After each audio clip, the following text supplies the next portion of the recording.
નમસ્કાર બહેનો, પાઠ નંબર 5 માં આપણે ભાગ 1 અને ભાગ 2 ની ચર્ચા કરી. ભાગ 1 માં સામાજિક પરિવર્તન કોને કહેવામાં આવે એની વ્યાખ્યા જોઈ, સામાજિક પરિવર્તનના લક્ષણો જોયા, સાંસ્કૃતિક પરિવર્તન કોને કહેવામાં આવે એની વ્યાખ્યા જોઈ, સાંસ્કૃતિક પરિવર્તનના લક્ષણો જોયા. તેનો ખાસ ધ્યાનમાં રાખજો, ફરીથી યાદ દેવડાવી દઉં. સામાજિક પરિવર્તન અને સાંસ્કૃતિક પરિવર્તન બંને અલગ છે, બંનેની વ્યાખ્યા અલગ છે, બંનેના લક્ષણો અલગ છે.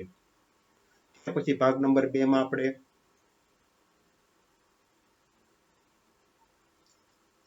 સામાજિક સાંસ્કૃતિક પ્રક્રિયાઓમાં પહેલી પ્રક્રિયાની ચર્ચા કરી. સંસ્કૃતિકરણ કોને કહેવામાં આવે એની વ્યાખ્યા જોઈ. સંસ્કૃતિકરણના 8 જેટલા પાસાઓ આપવામાં આવેલા છે, 8 પાસાની ચર્ચા કરી. સંસ્કૃતિકરણ સાથે સંકળાયેલી બીજી પ્રક્રિયા પ્રભાવી જ્ઞાતિ.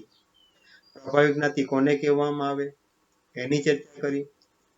પ્રભાવી જ્ઞાતિના માપદંડની ચર્ચા કરી. પ્રભાવી જ્ઞાતિના માપદંડોની સાથે સંસ્કૃતિકરણની પ્રક્રિયાની મર્યાદા અથવા સમીક્ષા 3 માર્કના પ્રશ્નમાં પૂછાય છે, એની ચર્ચા કરી. એમ.એન. શ્રીનિવાસે પશ્ચિમીકરણનો ખ્યાલ રજૂ કરેલો છે. એમ.એન. શ્રીનિવાસે જ પ્રભાવી જ્ઞાતિનો ખ્યાલ રજૂ કરેલો છે, એની ચર્ચા આપણે કરી. એનો ખાસ ધ્યાન રાખજો, 3 માર્કના પ્રશ્નમાં પ્રશ્ન પૂછાય, માપદંડ પૂછવામાં આવે, એના પાસા પૂછવામાં આવે, સંસ્કૃતિકરણના પાસા પૂછવામાં આવે. 3 માર્કના પ્રશ્નમાં 5 પોઈન્ટ આપણને આવડતા હોવા જોઈએ. ફરીથી બેનો યાદ દેવડાવી દઉં, આ પાઠમાંથી 10 માર્કના પ્રશ્ન પૂછાય છે. એ વિભાગમાં 1 પ્રશ્ન, બી વિભાગમાં 2 પ્રશ્ન, સી વિભાગમાં 2 પ્રશ્ન અને ડી વિભાગમાં 1 પ્રશ્ન. તૈયારી આ રીતે જ કરવાની છે. ત્યાર પછી સામાજિક સાંસ્કૃતિક પ્રક્રિયામાં આપણે બીજી પ્રક્રિયાની ચર્ચા કરવાના છે, પશ્ચિમીકરણની પ્રક્રિયા. તેનો પરીક્ષામાં 1 માર્કના પ્રશ્નમાં પૂછાઈ ગયેલો છે. પશ્ચિમીકરણની પ્રક્રિયાની શરૂઆત ક્યારથી થઈ? ક્યારથી શબ્દ આવે એટલે બેનો મોટાભાગના બેનો ભૂલ કરે છે, સાલ લખી નાખે. અહીં આગળ સાલની વાત કરવામાં આવેલી નથી. પશ્ચિમીકરણની પ્રક્રિયાની શરૂઆત યુરોપિયન પ્રજાના સંપર્કથી થયેલી છે. યુરોપિયન પ્રજાના સંપર્કથી થયેલી છે. 1 માર્કના પ્રશ્નમાં પૂછવામાં આવે. અંગ્રેજોએ 150 વર્ષ શાસન કર્યું ભારતમાં. એની અસર થઈ. પશ્ચિમી પરિવર્તન માટેની મહત્વની સામાજિક સાંસ્કૃતિક પ્રક્રિયા છે. અંગ્રેજોના શાસન દરમિયાન જ ભારતમાં પશ્ચિમીકરણની શરૂઆત થયેલી છે. યુરોપિયન પ્રજા ભારતમાં આવી હતી અને એના સમયથી પશ્ચિમીકરણની શરૂઆત થયેલી છે. પશ્ચિમીકરણના જુદા જુદા ઘણા બધા અર્થ છે, પણ એમાં 3 બાબતોનો સમાવેશ કરવામાં આવે છે. તેનો બોર્ડની પરીક્ષામાં 2 માર્કના પ્રશ્નમાં પ્રશ્ન પૂછવામાં આવે છે. પશ્ચિમીકરણની પ્રક્રિયામાં કોનો સમાવેશ કરવામાં આવે છે? 3 માર્કના પ્રશ્નમાં નહીં, પણ 2 માર્કના પ્રશ્નમાં પ્રશ્ન પૂછવામાં આવે છે. પહેલી બાબત છે યંત્ર વિદ્યા અને વિજ્ઞાન. બીજી બાબત છે સંસ્થાઓ, વિચારસરણી અને મૂલ્યો. ત્રીજી બાબત છે વસ્તુઓ, ભાષાનો સમાવેશ કરવામાં આવે છે. બેનો આગળ ખાસ ધ્યાનમાં રાખજો, સાંસ્કૃતિક પ્રક્રિયામાં અથવા સામાજિક સાંસ્કૃતિક પ્રક્રિયામાં કોનો સમાવેશ કરવામાં આવે? પ્રશ્ન બદલાઈ જાય, જવાબ બદલાઈ જાય. ભૌતિક સંસ્કૃતિમાં કોનો સમાવેશ કરવામાં આવે? પ્રશ્ન બદલાઈ જાય, જવાબ બદલાઈ જાય. અભૌતિક સંસ્કૃતિમાં કોનો સમાવેશ કરવામાં આવે? અહીંયા આગળ પશ્ચિમીકરણની પ્રક્રિયામાં કોનો સમાવેશ કરવામાં આવે? 3 બાબતો સમાવવામાં આવેલી છે. 2 માર્કના પ્રશ્નમાં પૂછવામાં આવે. ત્યાર પછી 1 માર્કના પ્રશ્નમાં પૂછવામાં આવે પશ્ચિમીકરણનો ખ્યાલ એમ.એન. શ્રીનિવાસે કયા પુસ્તકમાં રજૂ કરેલો છે? આધુનિક ભારતમાં સામાજિક પરિવર્તનમાં 1 માર્કના પ્રશ્નમાં પૂછવામાં આવે, આધુનિક ભારતમાં સામાજિક પરિવર્તન. સંસ્કૃતિકરણનો ખ્યાલ પણ એ પુસ્તકમાં જ રજૂ કરેલો છે અને પશ્ચિમીકરણનો ખ્યાલ પણ એ પુસ્તકમાં જ રજૂ કરેલો છે. 2 માર્કના પ્રશ્નમાં પ્રશ્ન પૂછવામાં આવે, 1 માર્કના પ્રશ્નમાં પ્રશ્ન પૂછવામાં આવે. તેનો ખાસ ધ્યાનમાં રાખજો. સંસ્કૃતિકરણ, પ્રભાવી જ્ઞાતિ અને પશ્ચિમીકરણ ત્રણેય ખ્યાલ એમ.એન. શ્રીનિવાસ દ્વારા રજૂ કરવામાં આવેલા છે. 2 માર્કના પ્રશ્નમાં પૂછાય, પશ્ચિમીકરણ એટલે શું? પશ્ચિમીકરણ એવી પ્રક્રિયા છે જેમાં ભારતમાં 150 વર્ષના બ્રિટિશ રાજ્યના કારણે ભારતીય સમાજ અને સંસ્કૃતિમાં વિવિધ સ્તરે પરિવર્તનો આવેલા છે. જેમ કે યાંત્રિકી, સંસ્થાકીય, વૈચારિક અને મૂલ્ય સંબંધિત વગેરે. કોમાથી શરૂ કરીને કોમામાં પૂરું કરવાનું છે. એનું ખાસ ધ્યાનમાં રાખજો.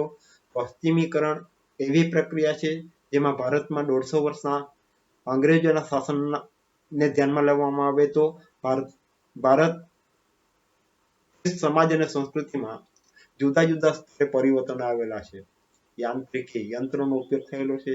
સંસ્થાકીય સંયુક્ત કુટુંબના બદલે વિભક્ત કુટુંબો અસ્તિત્વમાં આવેલા છે. વિચારોમાં પરિવર્તન આવેલું છે અને મૂલ્યોમાં પણ પરિવર્તન આવેલું છે. તેને પશ્ચિમીકરણ તરીકે ઓળખવામાં આવે છે. પશ્ચિમીકરણ વ્યાપક, સંકુલ અને ઘણા સ્તરવાળો ખ્યાલ છે જે એક છેડે પશ્ચિમી ટેકનોલોજીથી માંડી બીજે છેડે આધુનિક વિજ્ઞાન અને આધુનિક ઇતિહાસ લેખનનું વિશાળ ક્ષેત્ર આવરી લેવામાં આવેલું છે. સંસ્કૃતિકરણ અને પશ્ચિમીકરણ એ ભારતમાં માળખાકીય પરિવર્તનો કરતા સાંસ્કૃતિક સામાજિક પરિવર્તનો સમજાવવા માટેનો ખ્યાલ છે. એ સમય દરમિયાન ભારતમાં નવા મૂલ્યો, આદર્શો અને સંસ્થાઓ દ્વારા જે ફેરફાર આવ્યા તેને આપણે પશ્ચિમીકરણ તરીકે ઓળખાવીએ છીએ. એટલે કે પશ્ચિમની વિચારસરણીના માનવતાવાદી, બિન સાંપ્રદાયિક, ઉદારમતવાદી, સમાનતાવાદી મૂલ્યોનો અંગ્રેજ અમલ દરમિયાન ભારતમાં પ્રવેશ થયેલો છે અને ભારતીય સમાજ જીવનમાં જુદા જુદા ક્ષેત્રમાં જે પરિવર્તન આવ્યા તે સૂચવતી પ્રક્રિયા એટલે પશ્ચિમીકરણ. તેનો ઉપરની વ્યાખ્યા આપવામાં આવેલી છે એ થોડી શોર્ટ છે અને વ્યવસ્થિત છે અને એને ધ્યાનમાં રાખીને 2 માર્કના પ્રશ્નમાં પૂછવામાં આવે તો પશ્ચિમીકરણ એક એવી પ્રક્રિયા છે જેમાં ભારતમાં 150 વર્ષના બ્રિટિશ રાજ્યના કારણે ભારતીય સમાજ અને સંસ્કૃતિમાં વિવિધ સ્તરે પરિવર્તન આવ્યા છે, જેવા કે યાંત્રિકી, સંસ્થાકીય, વૈચારિક અને મૂલ્ય સંબંધિત વગેરે.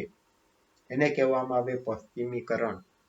પછી એમ.એન. શ્રીનિવાસે પશ્ચિમીકરણના 7 જેટલા પાસાઓ દર્શાવેલા છે. તેનું ખાસ ધ્યાનમાં રાખજો. 3 માર્કની ટૂંક નોંધમાં પૂછવામાં આવે તો આપણને 5 આવડતા હોવા જોશે. અંદરના પોઈન્ટમાંથી જ 2 માર્કના પ્રશ્નમાં પણ પ્રશ્ન મૂકવામાં આવે છે. એટલે 3 માર્કમાં પૂછાય અને 2 માર્કના પ્રશ્નમાં પણ પૂછાય. પહેલો જ પોઈન્ટ છે 2 માર્કના પ્રશ્નમાં બોર્ડમાં પૂછાયેલો છે. બ્રિટિશ શાસન દરમિયાન ભારતમાં ગ્રામીણ વિસ્તારોમાં કયા નવા ભૂમિ સંબંધો સ્થપાયા? 2 માર્કના પ્રશ્નમાં બોર્ડમાં પૂછાઈ ગયેલો પ્રશ્ન છે. બ્રિટિશ શાસન દરમિયાન ભારતમાં ખાસ કરીને કૃષિ ક્ષેત્રે કેટલાક કાયદા અને વહીવટી તંત્રનો અમલ કરવાથી વ્યાપક પરિવર્તનો આવેલા છે. ભારત એ ખેતી પ્રધાન દેશ છે અને એને ધ્યાનમાં રાખીએ તો ભારતમાં કૃષિ ક્ષેત્રે કેટલાક નવા કાયદાઓ અને વહીવટ ચલાવવા માટે પરિવર્તન લાવવા માટેના પ્રયાસો અંગ્રેજોના સમય દરમિયાન કરવામાં આવેલા છે. 18મી સદીના અંતિમ વર્ષોમાં જમીનદારી, રૈયતવાડી જેવી વ્યવસ્થાઓ જમીન માલિકી અને મહેસૂલ ઉઘરાવવાના મુદ્દે દાખલ કરવામાં આવેલી છે. જમીનદારી પદ્ધતિ દાખલ કરવામાં આવેલી છે, રૈયતવાડી પદ્ધતિ દાખલ કરવામાં આવેલી છે. તેના લીધે જમીન માલિકી અને મહેસૂલ સારી રીતે ઉઘરાવી શકાય. પરિણામે ગ્રામીણ વિસ્તારોમાં નવા ભૂમિ સંબંધો સ્થપાયેલા જોવા મળે છે. 2 માર્કના પ્રશ્નમાં બોર્ડમાં પૂછાઈ ગયેલો પ્રશ્ન છે. બીજું પાસું છે બ્રિટિશરોએ સમાજ વ્યવસ્થાની જાળવણી માટે નવા કાયદા, કાનૂન અને ન્યાયતંત્રની વ્યવસ્થા ઊભી કરી. લશ્કર અને પોલીસ દળની નવેસરથી રચના કરી, જેથી સમાજમાં મોટો બદલાવ લાવી શકાય. અંગ્રેજોના શાસન દરમિયાન જ ભારતમાં નવા કાયદાઓ અસ્તિત્વમાં આવેલા છે. નવી ન્યાય તંત્રની સ્થાપના કરવામાં આવેલી છે, નવું પોલીસ તંત્ર અસ્તિત્વમાં આવેલું છે અને એ રીતે નવું બદલાવ લાવવાનો પ્રયાસ કરવામાં આવેલો છે.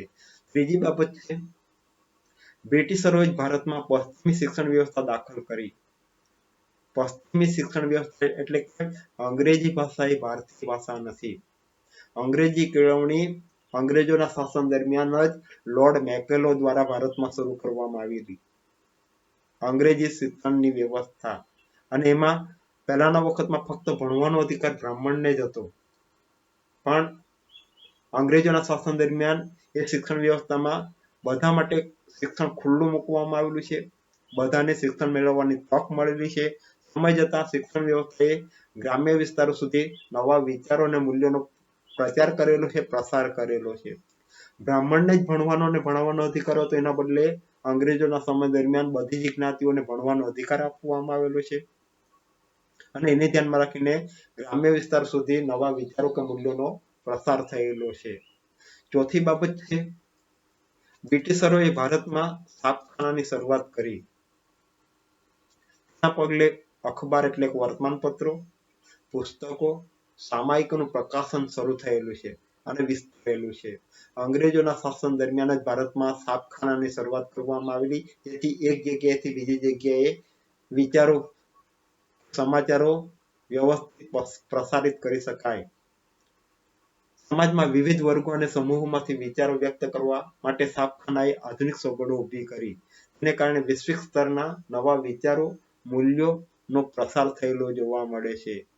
એકબીજાના વિચારો મોટાભાગે અખબારને ધ્યાનમાં લેવામાં આવે, પુસ્તકોને ધ્યાનમાં લેવામાં આવે, સામાયિકને ધ્યાનમાં લેવામાં આવે તો અંગ્રેજોના સમય દરમિયાન જ એ શરૂ કરવામાં આવેલા છે અને એને ધ્યાનમાં રાખીને એક જગ્યાએથી બીજી જગ્યાએ વિચારો મૂલ્યો પ્રસાર કરી શકાયેલા જોવા મળે છે.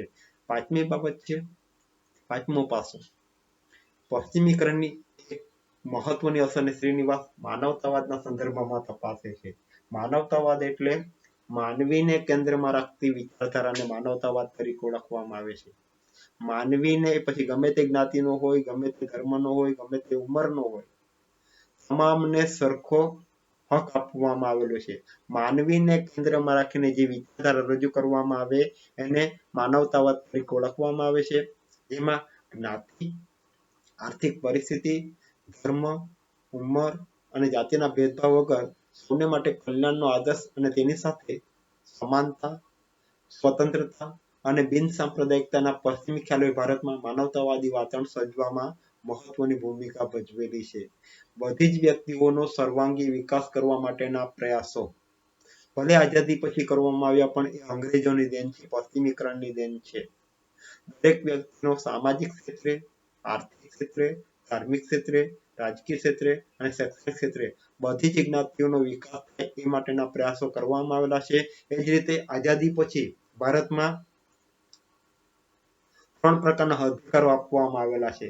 સમાનતાનો અધિકાર જે આપણે જોયું કલમ નંબર કાયદા નંબર 14 થી કાયદા નંબર 18 સુધી. સ્વતંત્રતા કાયદા નંબર 19 થી કાયદા નંબર 23 સુધી.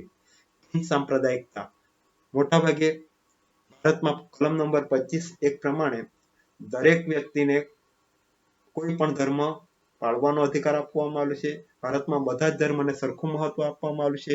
કોઈ ધર્મ ઊંચો નથી, કોઈ ધર્મ નીચો નથી. બધા જ ધર્મને સરખું મહત્વ આપવામાં આવ્યું છે અને એને ધ્યાનમાં લેવામાં આવે તો ભારતમાં બિન સાંપ્રદાયિકતા અસ્તિત્વમાં આવેલી છે અને એ પશ્ચિમીકરણના ખ્યાલને ધ્યાનમાં રાખીને અસ્તિત્વમાં આવેલી છે. આની અસર રૂપે ભારતમાં ઘણી સામાજિક સુધારણાની પ્રવૃત્તિઓ પણ શરૂ થયેલી જોવા મળે છે. એ સમય દરમિયાન ભારતમાં કેટલાક સમાજ સુધારકોએ અને પુનરુત્થાનવાદીઓએ સમાજ વ્યવસ્થામાં જોવા મળતા કુરિવાજો દૂર કરવા માટેના પ્રયાસો પણ કરેલા છે.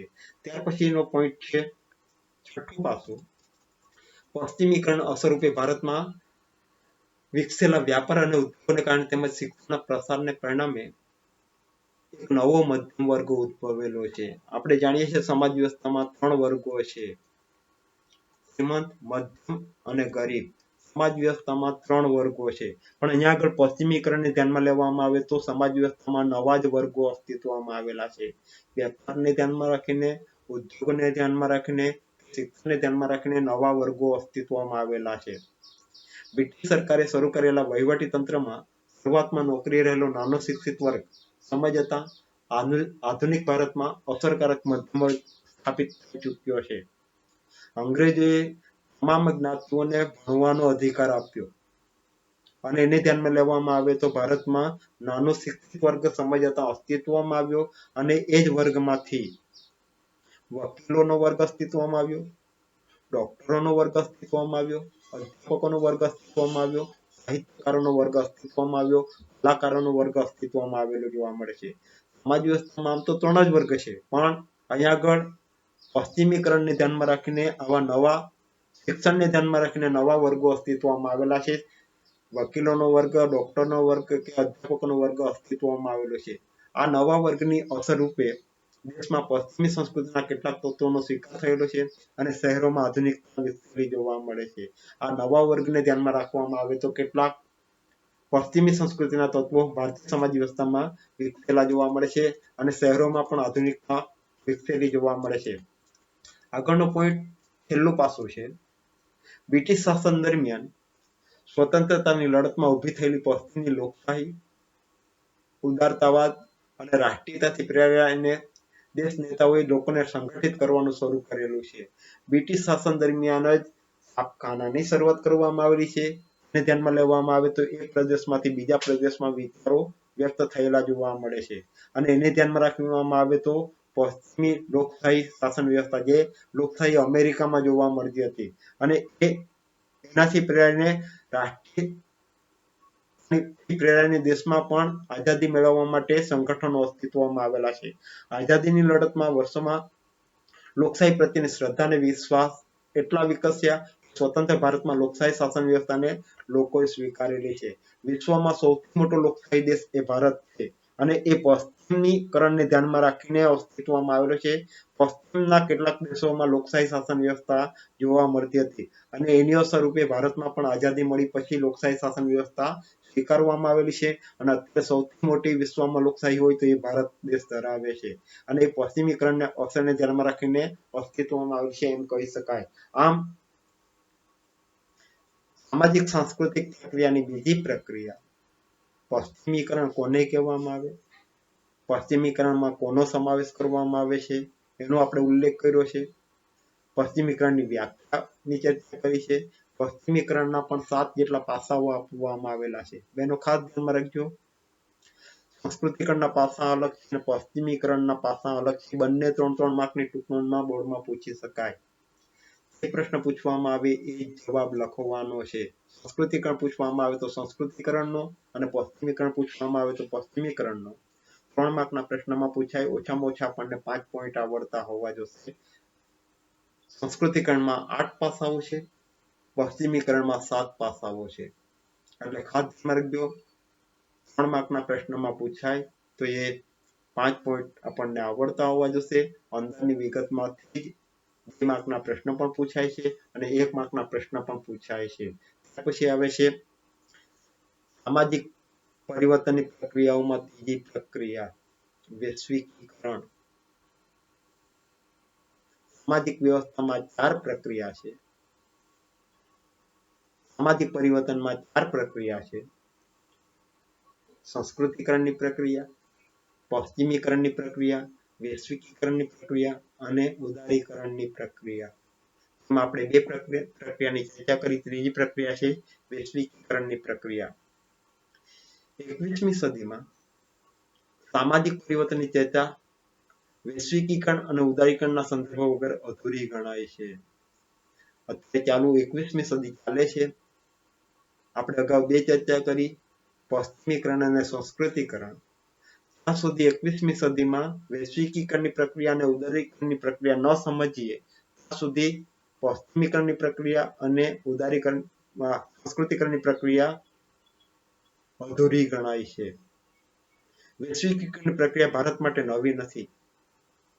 પ્રાચીન સમયથી જ વૈશ્વિકીકરણની પ્રક્રિયા ભારતમાં જોવા મળે છે, કારણ કે અંગ્રેજોના શાસન દરમિયાન અંગ્રેજો ભારતમાં 1600માં આવ્યા. શા માટે આવ્યા એની ચર્ચા 8મા 9મા ધોરણમાં તમે ભણી ગયા છો, કારણ કે એ સમયે પણ ભારત સમૃદ્ધ દેશ તરીકે ઓળખાતો હતો. એશિયા ખંડ એ સમૃદ્ધ તરીકે ઓળખાતો હતો. ભારતમાંથી કેટલીક ચીજ વસ્તુઓની માંગ વિદેશોમાં પુષ્કળ હતી, યુરોપીય દેશોમાં પુષ્કળ હતી, અને એને ધ્યાનમાં રાખીને પણ દરિયાઈ માર્ગે એ સમયે પણ વેપાર થતો હતો. વૈશ્વિકીકરણની પ્રક્રિયામાં વેપાર મહત્વની બાબત છે. એમાં એટલે પ્રાચીન સમયમાં પણ આ પ્રક્રિયા જોવા મળતી હતી, એટલે નવી પ્રક્રિયા નથી. પરંતુ 20મી સદીના છેલ્લા દશકમાં સમગ્ર વિશ્વમાં 3 પ્રક્રિયા શરૂ થઈ. બેનો 1 માર્કના પ્રશ્નમાં બોર્ડમાં પૂછાઈ ગયેલો પ્રશ્ન છે. 20મી સદીના છેલ્લા દશકમાં સમગ્ર વિશ્વમાં કઈ 3 પ્રક્રિયાઓ શરૂ થઈ? ઉદારીકરણ, ખાનગીકરણ અને વૈશ્વિકીકરણ. ધ્યાનમાં રાખજો, સંસ્કૃતિકરણની પ્રક્રિયા અને પશ્ચિમીકરણની પ્રક્રિયામાં નથી. ઉદારીકરણની પ્રક્રિયા, ખાનગીકરણની પ્રક્રિયા અને વૈશ્વિકીકરણની પ્રક્રિયા, આ 3 પ્રક્રિયા એ 20મી સદીના છેલ્લા દશકમાં ભારતમાં અસ્તિત્વમાં આવેલી છે. વિશ્વના જુદા જુદા દેશોમાં અસ્તિત્વમાં આવેલી છે. આ ત્રણેય પ્રક્રિયાઓ દેશની અર્થવ્યવસ્થા પર, સમાજ અને સંસ્કૃતિ પર અસર કરેલી છે. પ્રશ્ન બદલાઈ જાય, કઈ 3 પ્રક્રિયાએ દેશની અર્થવ્યવસ્થા અને સમાજ વ્યવસ્થા ઉપર અસર કરેલી છે? 3 પ્રક્રિયાઓ છે: ઉદારીકરણની પ્રક્રિયા, ખાનગીકરણની પ્રક્રિયા અને વૈશ્વિકીકરણની પ્રક્રિયા. જેમાં વૈશ્વિકીકરણની પ્રક્રિયા સૌથી વધારે અસર કરેલી જોવા મળે છે. આ પ્રક્રિયાને લીધે ખૂબ ઝડપથી વિશ્વ એક સમાજ અને આંતરરાષ્ટ્રીય બજાર બની જશે. વૈશ્વિકીકરણની પ્રક્રિયાને ધ્યાનમાં લેવામાં આવે તો વિશ્વ સમાજ અને એક આંતરરાષ્ટ્રીય બજાર બની જશે. દુનિયામાં કોઈ પણ ખૂણામાં કોઈ પણ ચીજ વસ્તુનું ઉત્પાદન થતું હોય તો દુનિયાના કોઈ પણ ખૂણામાં એ વસ્તુ સહેલાઈથી પહોંચાડી શકાય છે. વૈશ્વિકીકરણને ધ્યાનમાં લેવામાં આવે તો, ઉદારીકરણને ધ્યાનમાં લેવામાં આવે તો, ખાનગીકરણને ધ્યાનમાં લેવામાં આવે તો. પ્રાચીન સમયમાં બજાર 4 પ્રકારના છે: સ્થાનિક બજાર, પ્રાદેશિક બજાર, રાષ્ટ્રીય બજાર અને આંતરરાષ્ટ્રીય બજાર. પહેલા લગભગ નાશવંત વસ્તુઓનું વેચાણ પોતાની આજુબાજુમાં જ વેચી નાખવું પડતું. રાષ્ટ્રીય બજાર નહીં પણ સ્થાનિક બજાર. ત્યાર પછી આજુબાજુના પ્રદેશમાં એનું વેચાણ કરવામાં આવતું, અને ત્યાર પછી રાષ્ટ્રમાં. પણ અત્યારે આંતરરાષ્ટ્રીય બજાર અસ્તિત્વમાં આવેલું છે. ગુજરાતમાં અમૂલ ડેરીનું દૂધ વિશ્વના તમામ દેશોમાં જાય છે. વાહન વ્યવહારની સગવડ છે એટલા માટે, બજાર અસ્તિત્વમાં છે એટલા માટે. આંતરરાષ્ટ્રીય બજાર બની જશે. વિશ્વ એક સમાજ અને એક આંતરરાષ્ટ્રીય બજાર બની જશે એવો ભય ઉભો થયો હોવાથી સમાજશાસ્ત્રીઓ અને માનવ વિજ્ઞાનીઓએ આ બંને પ્રક્રિયાના અભ્યાસમાં રસ જાગેલો છે. પરિવર્તનની સામાજિક સાંસ્કૃતિક પ્રક્રિયા તરીકે હવે આ ત્રણેયની ચર્ચા આપણે કરવાના છે, જેમાં 2 બાબત મહત્વની છે: વૈશ્વિકીકરણની પ્રક્રિયા અને ઉદારીકરણની પ્રક્રિયા. વૈશ્વિકીકરણ એ જટિલ સામાજિક, આર્થિક, રાજકીય પ્રક્રિયા છે જે વિશ્વના તમામ દેશોમાં જોવા મળે છે. કોઈ પણ દેશ એવો નથી જોવા મળતો જ્યાં વૈશ્વિકીકરણની પ્રક્રિયા ન હોય. એ સામાજિક ક્ષેત્રે હોય, આર્થિક ક્ષેત્રે હોય કે રાજકીય ક્ષેત્રે હોય, તમામ ક્ષેત્રમાં અત્યારે વૈશ્વિકીકરણ જોવા મળતું હોય છે. સમાજ વિજ્ઞાનોની દ્રષ્ટિએ વૈશ્વિકીકરણની પ્રક્રિયા સમય અને ભૌતિક અંતર ઘટાડી રાષ્ટ્ર અને રાજ્યને નજીક લાવી દે છે અને વિશ્વ એક ગામ બને છે. તો સંચાર ક્રાંતિ અને યંત્ર વૈજ્ઞાનિક સ્ત્રોતોએ આ પ્રક્રિયાને ગતિ આપેલી જોવા મળે છે. અત્યારે માનવી દુનિયાને મુઠ્ઠીમાં લઈને ફરે છે. અત્યારે માનવી દુનિયાને મુઠ્ઠીમાં લઈને ફરે છે. દુનિયામાં કોઈ પણ ખૂણામાં બનતી ઘટના, દુનિયાના કોઈ પણ ખૂણામાં વસતી વ્યક્તિને એ જ સેકન્ડે, એ જ કલાકે અથવા એ જ દિવસે અથવા બીજા દિવસે પ્રાપ્ત થઈ જતી હોય છે. સંચાર ક્રાંતિ. ઇન્ટરનેટ સેવાને ધ્યાનમાં રાખવામાં આવે તો અમેરિકામાં કદાચ આજે ધરતીકંપ થયો હોય 5:45 તો 5:47 મિનિટે ભારતના ગામડામાં એની ખબર પડી જાય છે. સંચાર ક્રાંતિ. એ જ રીતે યંત્ર વૈજ્ઞાનિક યંત્રોનો ઉપયોગ કરવામાં આવેલો છે. દુનિયામાં કોઈ પણ ખૂણામાં બનતી ઘટનાની વિગત દુનિયામાં કોઈ પણ ખૂણામાં વસતી વ્યક્તિને મળી જતી હોય છે અને વૈશ્વિકીકરણને આભારી જોવા મળે છે. એ જ રીતે અંતર ઘટી ગયેલું જોવા મળે છે. ભૌતિક અંતર દુનિયાના કોઈ પણ ખૂણામાં અત્યારે પહોંચવું હોય તો 4 થી 5 દિવસમાં હવાઈ માર્ગે પહોંચી જવાતું હોય છે. દુનિયાના કોઈ પણ દેશમાં જવું હોય તો. મને ચોક્કસ યાદ નથી, પણ એક સમય એવો હતો જેમાં ટપાલ લખવામાં આવતી, એ લગભગ 2 મહિને 4 મહિને કે વર્ષે નહીં પહોંચતી. અહીંયા આગળ અત્યારે એ જ સેકન્ડે એ જ દિવસે એની માહિતી પહોંચી જતી હોય છે. કોઈ પણ વસ્તુ પહોંચાડવામાં આવે, મેં તમને અગાઉ કીધું એ પ્રમાણે અમૂલ ડેરીનું દૂધ, ગુજરાતની અમૂલ ડેરી નાશવંત વસ્તુ છે, લાંબો સમય સુધી ટકાવી શકાતું નથી, પણ યંત્ર વૈજ્ઞાનિકને ધ્યાનમાં રાખીને તો 5-6 દિવસ સુધી એ ટકાવી રાખવામાં આવે છે. અને એને ધ્યાનમાં લેવામાં આવે તો અમૂલ ડેરીનું દૂધ એ વિશ્વના જુદા જુદા દેશોમાં પહોંચાડી શકાય છે. આમ યંત્ર વૈજ્ઞાનિક સ્ત્રોતો પ્રક્રિયાને ગતિ આપતા જોવા મળે છે. ત્યાર પછી વૈશ્વિકીકરણનો અર્થ, એની વ્યાખ્યાઓ નીચે આપવામાં આવેલી છે. બેનો ખાસ ધ્યાનમાં રાખજો, 3 માર્કના પ્રશ્નમાં પ્રશ્ન પૂછવામાં આવે. વૈશ્વિકીકરણનો અર્થ, એની વ્યાખ્યાઓ સમજાવો. વૈશ્વિકીકરણનો સીધો અર્થ થાય છે સમગ્ર જગતના દેશો વૈશ્વિક સ્તરે વિચારણા કરે,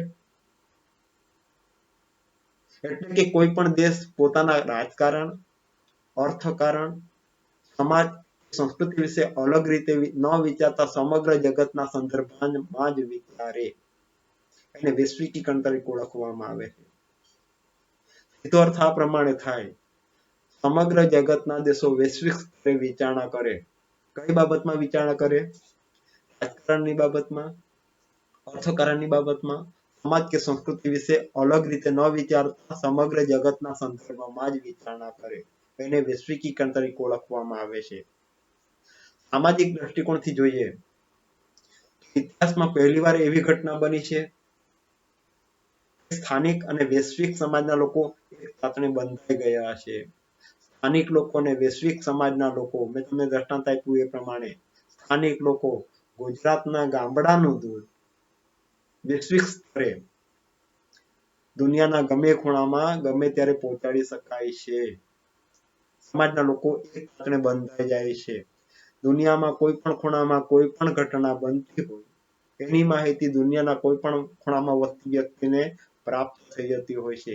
એટલે ઇતિહાસમાં પહેલીવાર એવી ઘટના બની છે કે જે સ્થાનિક અને વૈશ્વિક સમાજના લોકો એક સાથે બંધાઈ ગયા છે.